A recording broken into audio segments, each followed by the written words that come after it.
In a stunning demonstration of technological superiority and tactical precision, United States Air Force F-16 Fighting Falcons and F-15E Strike Eagles launched a decisive air assault that utterly obliterated a heavily armed enemy battalion stationed along a critical front line. The operation, executed with chilling efficiency under the cloak of night, was the culmination of days of meticulous planning and real-time intelligence gathering. The enemy, dug in with layers of anti-aircraft defenses and concealed strongholds, never saw the strike coming until the sky erupted with fire. What followed was a devastating blow that shifted the balance of power in the region almost instantly.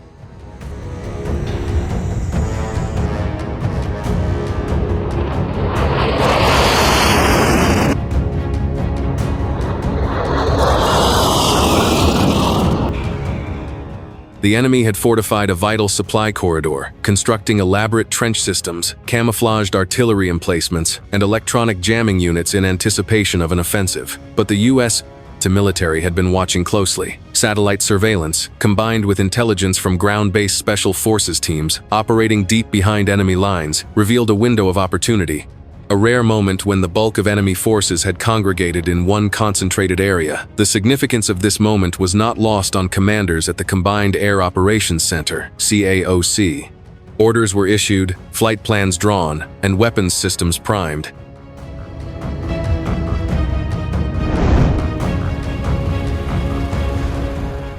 The F-16 Fighting Falcons, renowned for their agility, speed, and dogfighting prowess, were selected to spearhead the assault. Armed with high-explosive bombs, Maverick missiles, and advanced targeting pods, the jets lifted off from a forward airbase just before midnight. Minutes later, the F-15E Strike Eagles, heavier and built for deep strike missions, thundered into the skies. Their undercarriages groaned with the weight of precision-guided munitions, joint direct attack munitions, JDAMs, laser-guided bombs, and anti-armor missiles. Together, the strike group represented one of the most powerful aerial formations in modern warfare.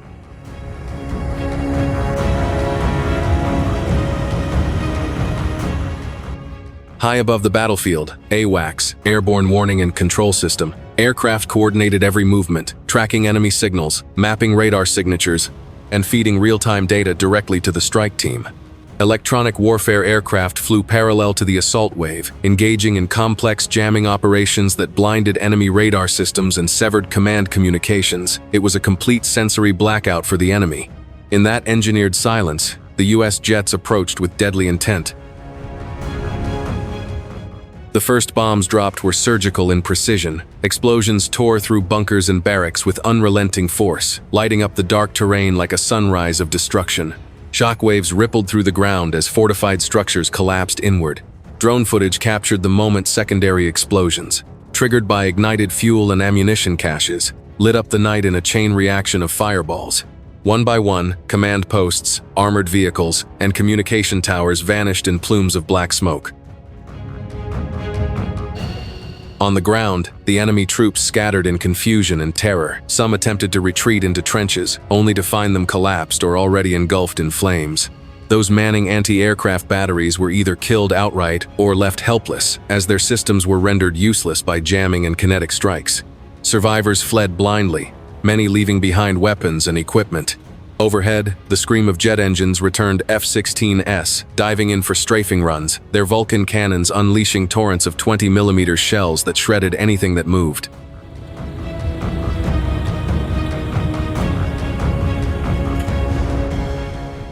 What truly tipped the balance was the seamless integration of air power and ground reconnaissance. U.S.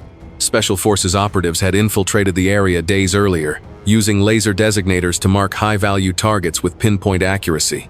These operatives risked their lives to ensure that every bomb, every missile, and every cannon burst struck where it would do the most damage. Their efforts translated into total devastation for the enemy and minimal risk for the air crews overhead.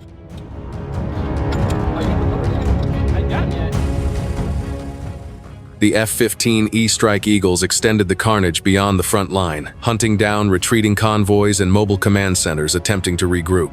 Their long-range capabilities allowed them to penetrate deeper into contested zones, striking targets of opportunity as they appeared on radar and satellite feeds.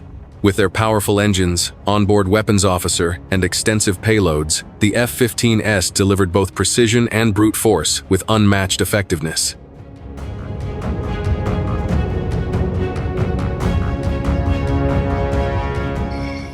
Within just 30 minutes of the initial strike, the enemy's entire frontline apparatus had been reduced to rubble. Communications ceased. Artillery fire stopped. Reinforcements that had been en route were redirected or destroyed. The battlefield, once a hive of enemy activity, had gone eerily silent. Drone cameras panned across scenes of utter annihilation, scorched vehicles, cratered roads, and body-strewn fields that testified to the sheer destructive capability of U.S. air power.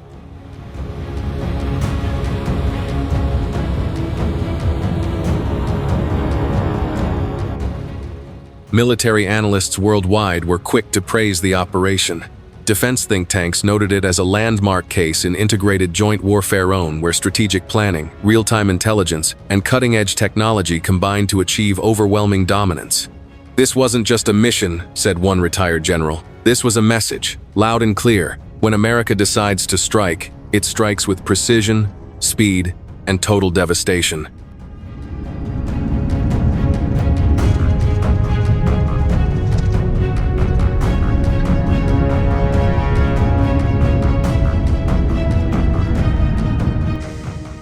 Strategically, the impact went far beyond the immediate battlefield.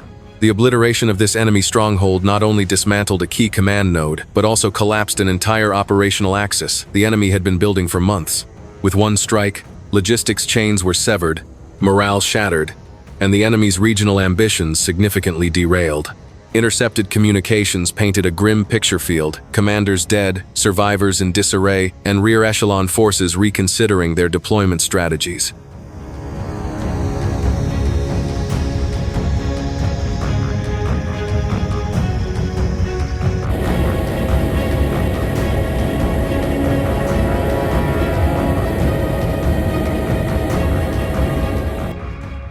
U.S. Central Command confirmed that this mission marked a significant escalation in precision air campaigns, setting the stage for follow-up operations to push enemy forces back even further.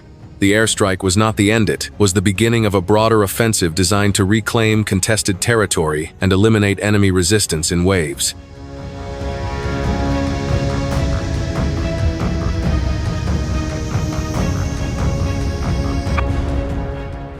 The strike pilots, many of whom were flying their third or fourth combat mission of the week, returned to base with a mix of pride and grim determination.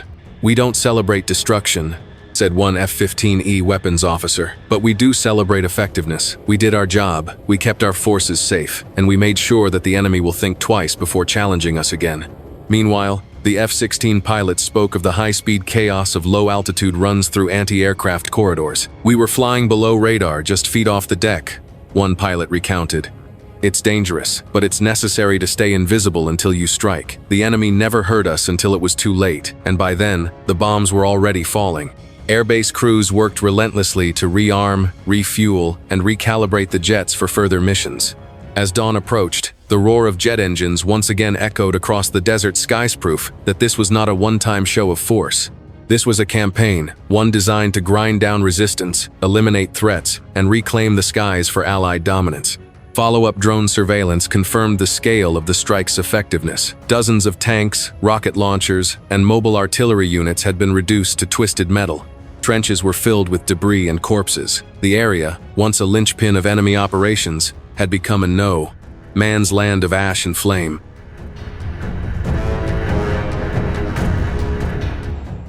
The message to hostile forces could not be clearer. If you dig in, if you fortify, if you try to hold ground against U.S. air power, you will be found and you will be destroyed.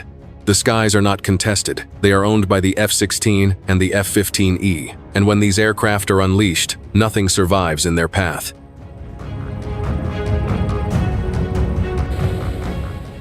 This operation stands as a chilling reminder of the reach and lethality of modern American warfighting doctrine. With every mission, the U.S.